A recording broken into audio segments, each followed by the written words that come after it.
Nature's first green is gold, her hardest hue to hold. Her early leaves are flower, but only sown an hour, and leaf subsides to leaf. So Eden sank to grief, dawn goes down to day. Nothing gold can stay. Poem Nothing Gold Can Stay by Robert Frost. To everything there is a season and a time to every purpose under the heaven, a time to be born and a time to die, a time to plant and a time to pluck up that which is planted, a time to kill and a time to heal, a time to break down and a time to build up, a time to weep and a time to laugh, a time to mourn and a time to dance, a time to cast away stones and a time to gather stones together, a time to embrace and a time to refrain from embracing, a time to get and a time to lose, a time to keep and a time to cast away, a time to rend and a time to sow, a time to keep silence and a time to speak, a time to love and a time to hate, a time of war and a time of peace. Ephesians 3, verses 1 through 8. Praise the Lord, everyone. Praise the Lord. It's Sunday night. It's 7 o'clock. Sunday Night Word. Robert Frost has a very unique talent in that he was an observer of nature. He could look around him and see things and then translate those observations into words and poetry. And the reader of this poem already, you start getting this echo of time and change. And there's this camaraderie with the author at this time in that these short 8 lines that he's using already is echoing in our experience of kind of this momentum that we have in life, is that the really beautiful and honorable and virtuous times, it seems like they just don't last as long as we would love them to. Obviously we think of raising children and being young, being able to run and jump, and all those things. You get to a certain age and it seems like nothing gold could stay, as things change so quickly. And as the reader, we're reading this, and as we get down to that last line, we're right there with Robert Frost, and he says, "Nothing gold can stay." And this is the reason this poem in particular has been so impactful through generations. And this poem is going to affect you. Nothing gold can stay. And there's a little nostalgia there. You can think that it's always been better, in the past, or sometimes our memories highlight, just the peaks and kind of delete the valleys. I would say that, nostalgia aside, there is a maturity that comes with being comfortable and getting comfortable with this poem, with this idea, as Ecclesiastes tells, and it shows us that there is a time, and the logical transverse of that is, if there is a time for one thing, that means there is a time not to have this other thing. I think examining the idea of change, how we observe change in our lives, and the passing of time, and those things that specifically that we would label as gold, as valuable, as honorable, as virtuous. And I would say 3 words, and it's either renovated, reinforced, or replaced. Now, each one of those words represents a change, but a different type of change. When you think of the word renovated, I think of a guy named Vaughn Gurley. He watches these videos usually on the YouTube side, and he's my pastor's brother. And he comes into town periodically, and Vaughn's a master of renovation, And to me, what renovation is, it's taking all the things that are good, all the things that should be kept, cutting out and the stuff that shouldn't, and adding to. So you're not throwing away the bones of it, the foundation of it, the best parts of it stay. But the renovation is you are making what you have, you're keeping the best, and you're making that better. You're building onto that. In the Christian walk sense of this renovation idea and keeping the best parts and adding to.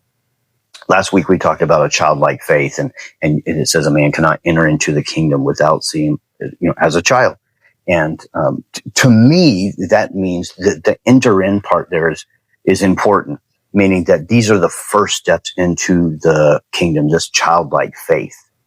But I think there's an illusion there that after your entrance into the kingdom, there can be some renovation, that you keep the best parts, the faith of falling into the arms, believing that your father will catch you, and then believing too that you are worth catching. You have faith in the love of your God. But then I think that the adding to that, the renovation of that, the change, childlike faith, it changes over the walk of a Christian. I think what gets added to that, that renovated idea is assurance. And assurance only comes through experience. There is a faith that falls into the arms, but then if that happens repeatedly and you are lifted up, you are ministered to, you are forgiven, you are dusted off and sent back on your way. There's an assurance that comes there that it's beyond a childlike faith. It has been renovated into this sturdy and, will really bleed into this next term here, reinforced. Reinforced is just that. It might look exactly the same. And it needs to look exactly the same. But underneath there has been some reinforcement, some stirring to this thing that we consider gold. And to me, in the physical side, I think of marriage. And in the spiritual side, I think of marriage. My wife and I can tell you a big part of what got us together was humor. She's very funny. And we both really, really enjoy laughing. And I would hate to see that go away, as in this nothing gold can stay idea. It has been, if anything, reinforced with the addition of two absolute tyrants. These two daughters are very funny. I mean, they are hilarious, and they have their own type of humor. And what we had in that day when we were first dating and getting married, we still have it. The base and the structure of that thing is still there. What we had in the beginning is certainly changed. It's certainly different, but I would tell you it has only been reinforced. It's stronger today. It's better today.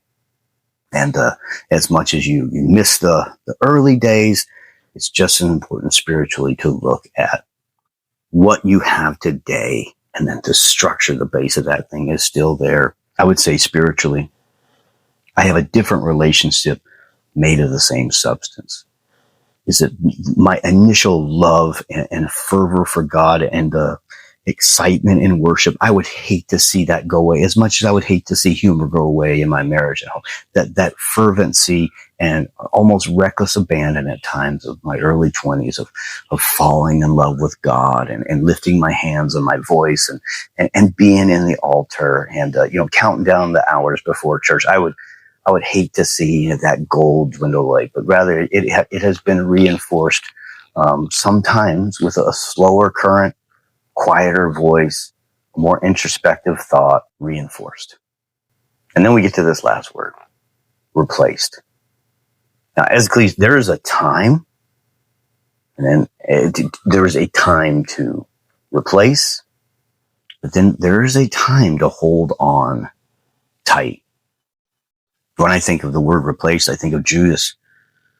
Now, I believe that just like the other disciples, when he decided to make the steps to follow Jesus, it was a childlike faith. I think he believed in Jesus. He believed that in the miracles, obviously, that were being done, the words that he was hearing, I think, was affecting him the same way it was affecting everyone else. But instead of that renovation of this initial faith and the adding to and the reinforcement, through the trials of hunger and sleeping outside and being rejected. And instead of drawing closer and renovating and reinforcing those original feelings, they began to be replaced, as if the idea would be there's almost only so much room in a man's heart, and the addition of things means the subtraction of others.